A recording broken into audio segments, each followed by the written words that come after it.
Bonjour à toutes et à tous. Je me présente donc Pierre Portalier de la DVU, Direction des études et de la vie universitaire, en charge du bureau des plateformes de candidature et inscription, donc notamment tout ce qui est plateforme de candidature, donc y compris la plateforme Parcoursup que je vais vous présenter aujourd'hui à travers le bilan de l'année de la session 2022-2023 qui s'est clôturée fin octobre. Donc je vais vous présenter surtout les chiffres de ce bilan. Donc nous avons décliné le bilan en 3 étapes. Donc un premier bilan pour les formations sélectives, un deuxième bilan pour les formations dites non sélectives, et le troisième bilan pour les mineurs du PASS en détail, parce qu'il y a quand même 15 mineurs pour le PASS.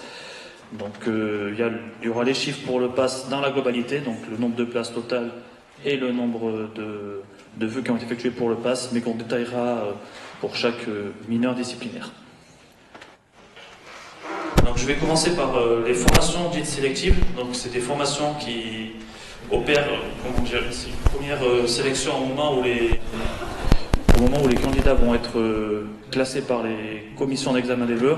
C'est-à-dire par exemple qu'on voit qu'il y a pour certaines formations, par exemple je prends le premier exemple pour ergothérapeute, on a 40 places, on a 840 vœux qui ont été confirmés par les étudiants pour l'année pour cette rentrée 2023-2024. Et par contre, la formation on a décidé de classer que 400 candidats pour compléter les effectifs de sa formation. Donc c'est-à-dire qu'en gros, certaines formations s'appuient sur le dossier, d'autres formations, je pense notamment au DUST, qui opère des épreuves de sélection. Ça peut être des épreuves écrites, des épreuves orales, voire pour certaines formations des tests physiques, pour les DUST métiers de la forme notamment. Donc par exemple, on voit qu'il y a eu certaines évolutions au niveau du nombre de vœux confirmés entre la session 2022-2023. Donc les plus fortes évolutions se sont faites notamment, on constate au niveau des DUST, où nous avons eu une très grosse montée en puissance au niveau des vœux confirmés, puisque cette année, par exemple, pour la formation agent de développement de clubs sportifs, il y a eu 514 vœux confirmés, contre 135 pour l'année précédente, donc ça fait quand même une augmentation de 280% de vœux pour, au final, 42 candidats qui sont classés. Et au rang du dernier appelé, on voit que la formation est allée au bout de son classement, puisque le dernier à avoir accepté une proposition, c'est le rang numéro 42. Nous avons également le DUST Animation, donc pareil, 33 places, 515 vœux confirmés pour cette année contre 149 pour l'année 2022, donc une augmentation de 245%. Et la formation, même constat, a classé 49 candidats. Et finalement, le dernier à avoir accepté une proposition, le dernier à avoir été appelé, s'est trouvé au rang 49. Donc, à contrario, on voit qu'il y a une baisse, notamment pour les formations de l'ISTR en termes de vœux. Donc, les plus fortes baisses se sont retrouvées au niveau des formations orthophonistes, aussi bien pour l'ISTR de Lyon 1 que sur le site de Clermont-Auvergne, où on voit qu'il y a eu 2046 vœux pour l'ISTR de Lyon 1 en orthophonie, contre 2386 pour les années précédentes, donc une baisse de 14,2%. Par contre, on voit qu'au niveau du nombre de candidats classés, la formation a décidé de classer 275 candidats pour le regroupement. Donc pour l'ISTR, le dernier à avoir été appelé est le candidat numéro 212, et pour Clermont, donc le candidat numéro 247. Et pour orthophonie, il y a eu une baisse de 12,7% du nombre de vœux confirmés, donc 1600 vœux cette année, contre 1836 pour l'année précédente, donc une baisse de 12,7%. Et la formation qui a classé 350 candidats, finalement, le rang du dernier appelé a été le 195e. Donc ensuite, je vais passer au taux d'accès de ces formations sélectives pour 2023. Alors ce taux d'accès est juste prévisionnel parce que nous n'avons pas eu encore les chiffres Parcoursup, donc il s'agit purement d'une simple estimation. Donc il s'agit d'une estimation qui se base sur le rang du dernier appelé, que l'on multiplie par 100, une formule en croix, et qu'on a divisé par le nombre de vœux confirmés.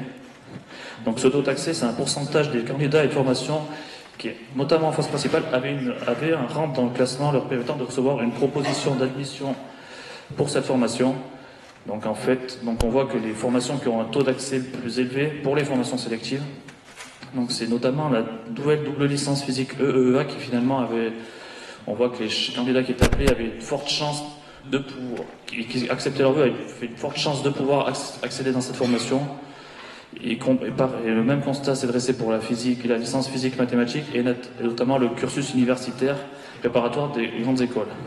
Et au contraire, avec les statistiques qu'on a vues précédemment pour l'ISTR, on a vu qu'il était plus difficile d'accéder dans cette formation parce qu'il y avait finalement beaucoup moins de vœux, il y avait moins de candidats classés, et les rangs de dernier appelés étaient assez bas.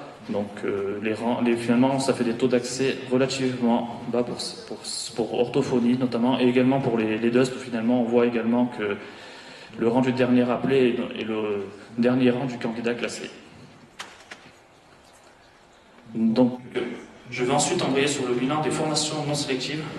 Donc, des formations, enfin, le titre peut être un peu trompeur parce que c'est des formations qui n'opèrent pas spécialement une formation, mais qui ont quand même certains critères pour examiner les candidatures et établir leur classement derrière. Et c'est des formations qui classent tous les candidats qui ont postulé et qui ne peuvent pas refuser l'accès à un candidat qui accepte le vœu, dans la mesure où ce candidat est bien entendu appelé. Donc nous avons également repris les chiffres des nombres de vœux confirmés pour l'année 2023 en comparaison avec ceux de l'année 2022. Et pour cette formation-là, nous avons mis les candidats du secteur et les candidats hors secteur, donc ceux qui postulent, qui sont déjà dans la région académique de Lyon, et ceux qui viennent hors de la région académique de Lyon. Nous avons mis également le pourcentage autorisé par le rectorat pour le nombre de candidats hors secteur dans la formation, pour qu'on puisse avoir un petit aperçu entre le pourcentage fixé et le nombre de candidats hors secteur qui postulent, et le rang du dernier appelé pour cette formation. Donc je vais vous présenter brièvement quelques chiffres. Donc nous avons différencié pour les portails en portail classique et en portail Accès Santé, donc que ce soit pour Matinfo, pour PCSI et BG2S notamment, et pour Sciences pour la Santé, et également pour les autres LAS, donc Sciences pour la Santé et la licence STAPS notamment pour cette année, puisque c'est des formations qui étaient ouvertes cette année. Et pour le PASS, nous avons mis dans un premier temps donc, le nombre de candidats global, pour le nombre de places globales offertes pour Lyon sur les différentes mineures, que ce soit celle de Lyon 1, de Bourg-en-Bresse, de Lyon 2 et de Lyon 3. Donc au niveau des augmentations, on voit que la plus forte augmentation du nombre de vœux s'est faite notamment dans la double licence mathématiques économie. Donc cette année, nous avons eu 1169 vœux contre 851 pour l'année 2022, donc une évolution de 37%. Nous avons également eu un nombre de vœux qui a augmenté, donc là c'est plutôt des sous-vœux en portail PCSI Accès Santé, donc 1901 vœux qui ont été formulés dans cette formation contre 1510 en 2022, donc une augmentation de 25,9%.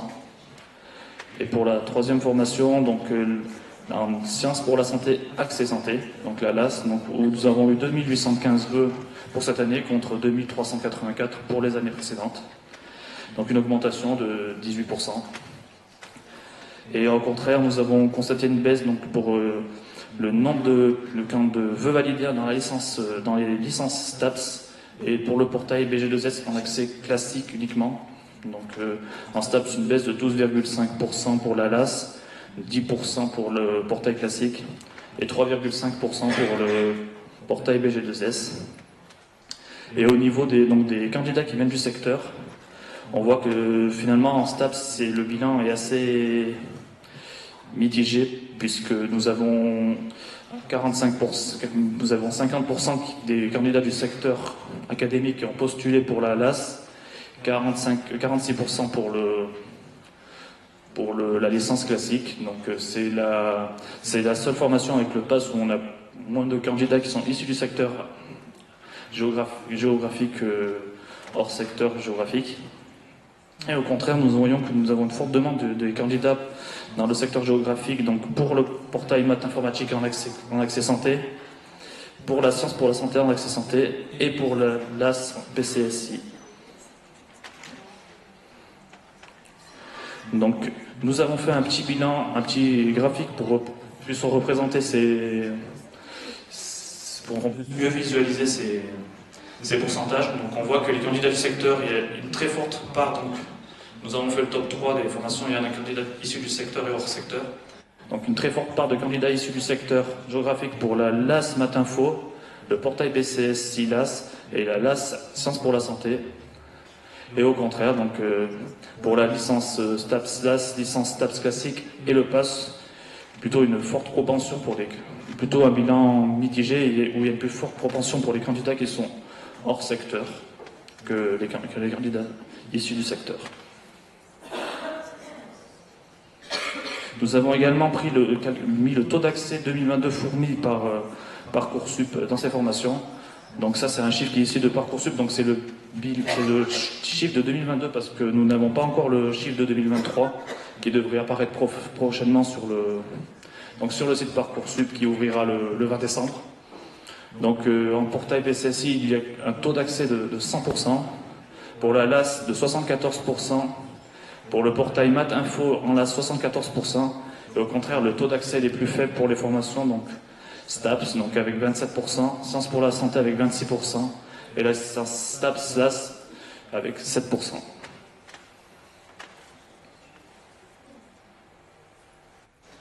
Ensuite, je vais passer au bilan pour les mineurs du PASS. Donc là, nous avons réparti vraiment toutes les mineurs qui étaient ouvertes l'année dernière. Donc certaines mineurs, ce qui a été précisé précédemment, ne seront pas ouvertes cette année. Donc les mineurs de Lyon 2, donc psychologie et sciences cognitives. Donc ça, c'est le bilan. Ce bilan-là est valable pour cette année, mais sera obsolète pour l'année à venir, puisque ces mineurs ne seront pas ouvertes. Et au contraire, nous aurons la mineure mécanique pour laquelle nous n'aurons pas de chiffre pour cette année, puisque c'est une mineure qui se crée. Donc au niveau des mineurs demandés, nous avons repris le nombre de places par mineur, le nombre de vœux confirmés et le nombre de vœux confirmés pour l'année N-1. Nous avons également calculé le taux d'évolution de ces mineurs. Nous avons également repris la sectorisation pour chaque mineur du PASS, savoir combien de candidats étaient ici du secteur et hors secteur. Nous avons mis le taux de candidats hors secteur qui est fixé par le recteur et également le rang du dernier appelé pour qu'on puisse avoir un aperçu des mineurs sur lesquels les candidats vont le mieux se positionner, et au contraire celles qui sont, on va dire, un petit peu moins attractives. Donc en termes de chiffres, on voit qu'il y a une forte évolution pour la mineure EEEA, dispensée par Lyon 1, puisqu'on a eu 2917 vœux cette année contre 2545 l'année précédente, donc une évolution de 14,6%. On a également une hausse pour la mineure sciences du vivant et de l'environnement, toujours dispensée par Lyon 1, donc une hausse de 5%. Et au contraire, on voit qu'il y a 3 mineurs qui ont connu une légère baisse au niveau du nombre de vœux confirmés par les candidats.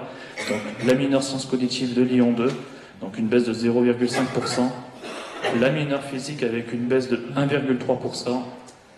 Et la mineure chimie avec une baisse de 3,6%. Et au niveau donc des candidats du secteur, on voit qu'il y a quand même toutes les mineurs, il y a une majorité de candidats hors secteur qui se positionnent sur ces vœux, malgré le taux qui est fixé par le recteur. Donc ça fait quand même on a quand même des formations où on a, notamment pour les mineurs de Bourg, où on a un taux qui avoisine les 40%, 38,7% des candidats du secteur pour la mineure chimie de Bourg-en-Bresse, 40,6% pour la mineure droit de Bourg-en-Bresse et 41,7% pour la mineure sciences du vivant et de l'environnement pour Bourg-en-Bresse.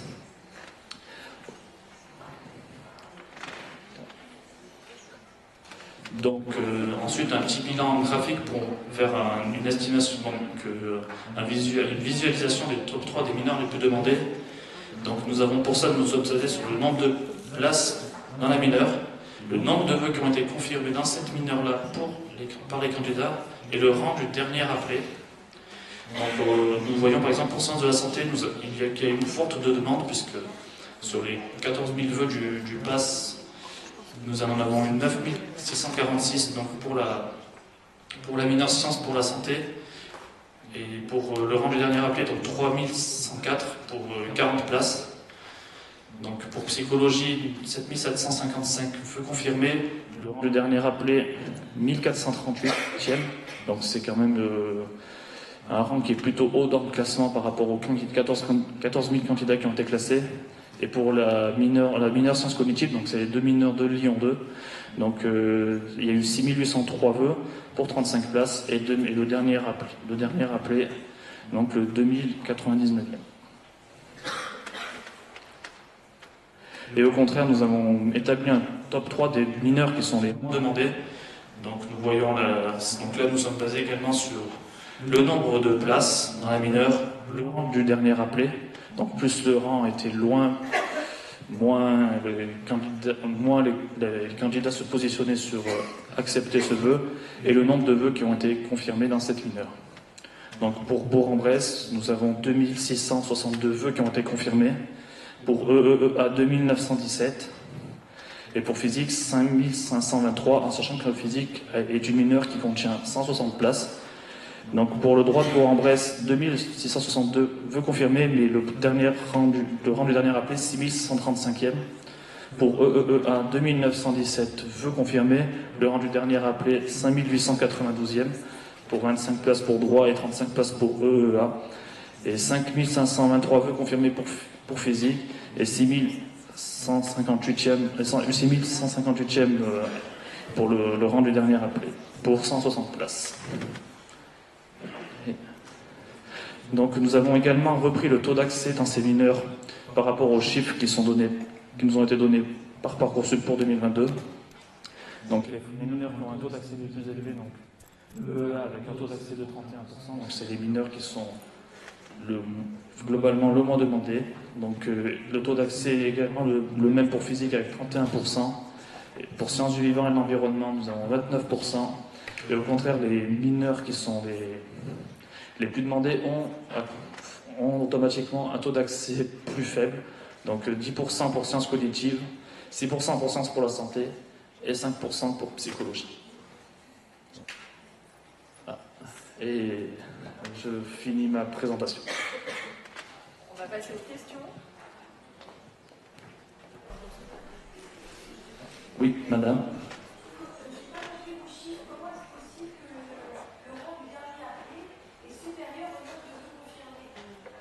On va remettre la slide. Alors, expliquer comment ils sont classés. D'accord. Vous parlez pour quelle formation? Le fait que les licences soient classées ensemble, les LAS et les non-LAS. Ah, cette licence-là? Non. Celle que vous avez les chiffres, vous avez l'avant-dernière. Voilà. Celle d'après. Voilà, celle-ci.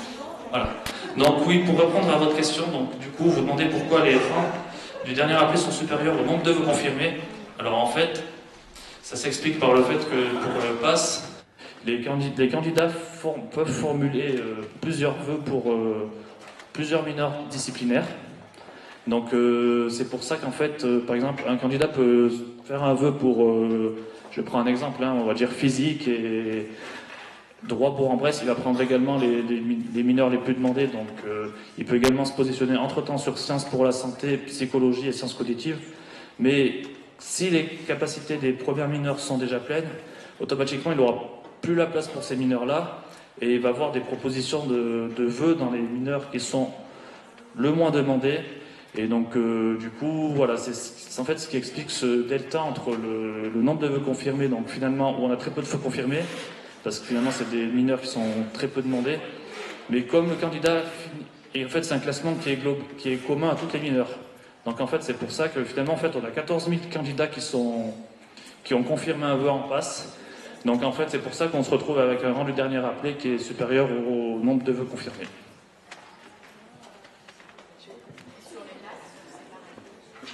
Du coup, la logique, elle est la même sur les LAS. Vous avez un classement, vous souvenez sur Parcoursup, quand le jeune met un vœu LAS, il va avoir 2 coches possibles, avec accès santé, sans accès santé.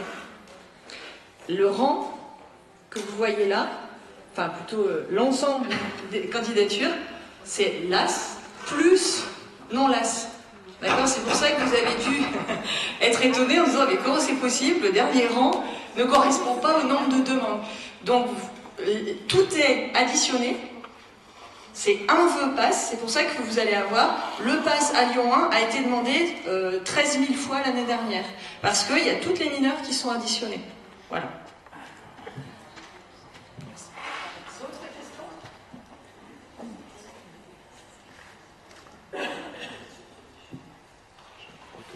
Ah, oui.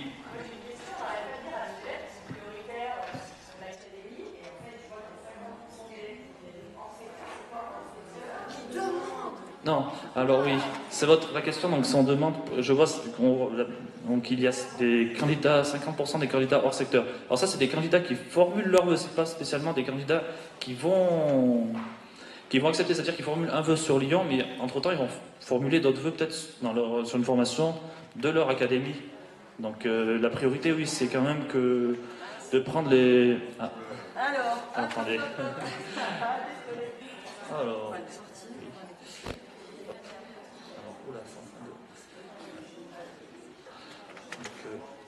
je vais remontrer la diapo pour expliquer.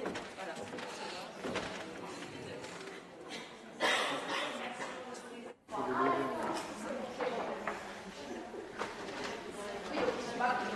Donc en fait, oui, c'est pas spécialement pris. En fait, il y a un taux qui est quand même défini, donc il y a quand même 3% de ces candidats-là qui vont être pris. Mais c'est vrai que ça sera forcément, du coup, ceux qui seront les mieux classés et ceux qui vont confirmer ce vœu, en fait. S'ils font un vœu, mais qu'entre-temps, ils confirment un vœu dans leur académie de résidence, ils vont être prioritaires sur ce vœu-là plutôt que sur un vœu dans lequel ils seront hors académie. Voilà, c'est le secteur, oui, c'est le secteur, la région académique. Donc là, en l'occurrence, Lyon. Du coup, on s'était dit que pour vous, c'était important d'avoir cette information qu'on trouve nulle part sur combien demandent hors secteur.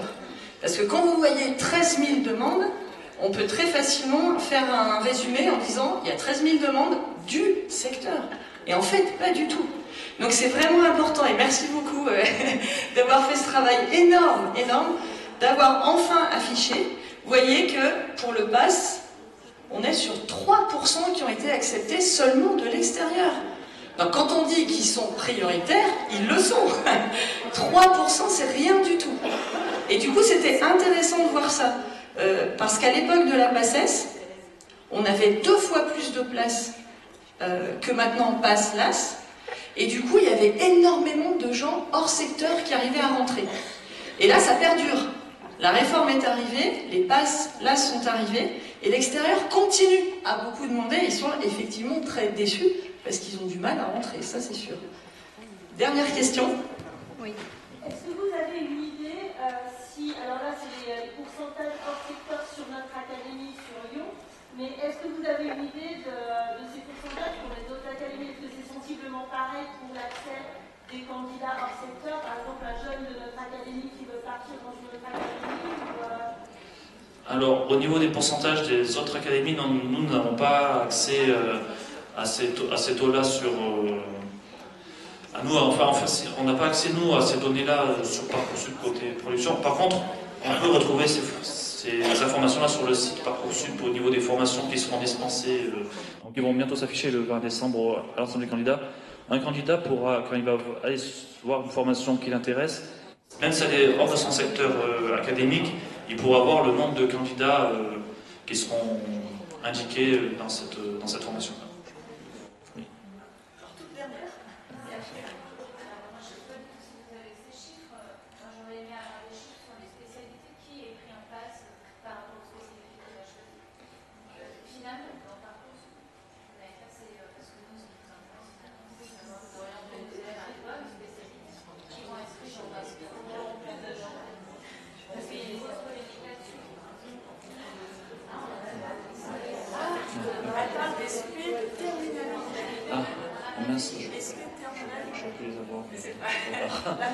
Alors, c'est vrai qu'on aurait pu avoir ces chiffres.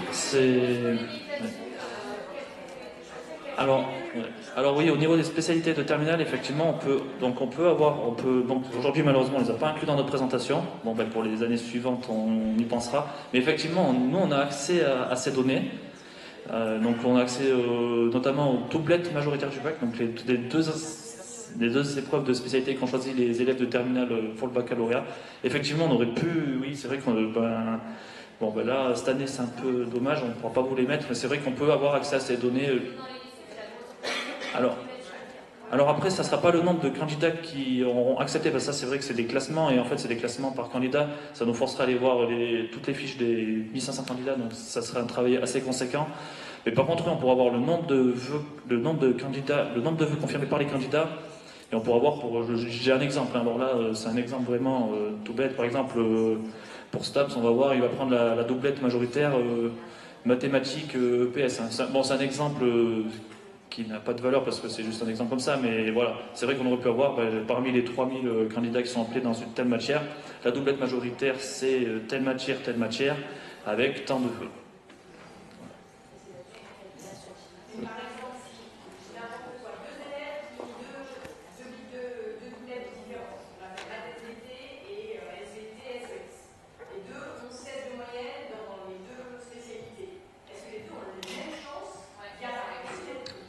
Alors, pour répondre à votre question, du coup, donc la question c'est de savoir si deux candidats qui ont la même moyenne.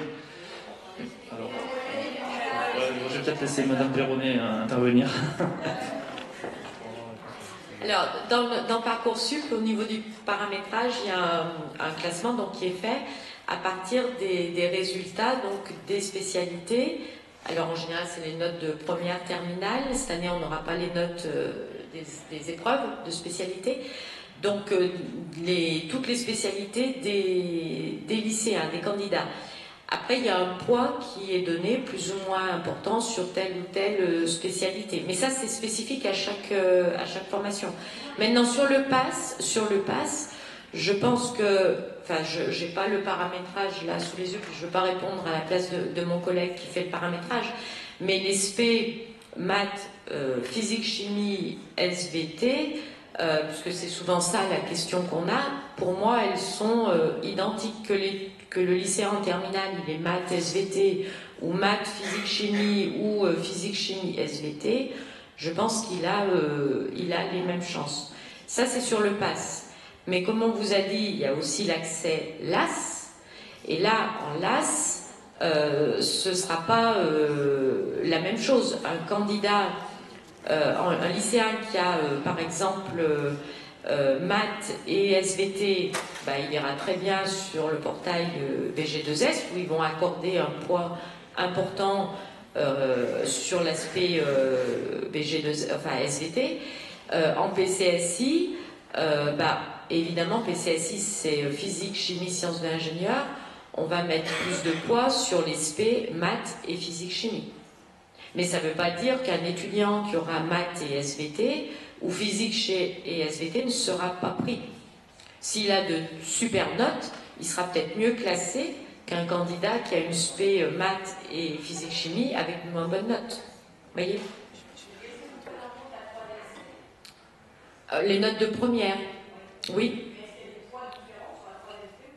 On met un coefficient sur les notes de première et de terminale, mais on les prend en compte, bien sûr. Si je fais ma physique en terminale et en première, je fais SES. Très bien, pas de souci. On va prendre toutes les... On regarde tout le profil du candidat sur première et terminale. Je me permets d'insister sur toute l'information que vous avez sur Parcoursup, qui n'est pas forcément connue des professionnels et encore moins des lycéens. On a vraiment une fiche, en plus qui a été revue. Déjà l'année dernière, elle a été améliorée, et cette année, elle va être encore plus améliorée. Et vous allez pouvoir indiquer à vos élèves, quand on rentre sur le PASS, quand on rentre sur les LAS, les poids, les pondérations des fameuses matières que vous allez pouvoir conseiller à prendre. Parce que c'est ça en fait, hein. L'info, elle sera donnée. La pondération existait déjà, et pour avoir fait un test en lycée, ça paraît incroyable de leur génération, mais c'est vrai. La plupart des jeunes, on leur a mis des captures d'écran. Comme ils fonctionnent beaucoup en smartphone, ils ont lu le haut. Ils n'avaient pas vu en bas toute l'information capitale qu'il faut lire sur comment on est classé dans les licences, par exemple en STAPS.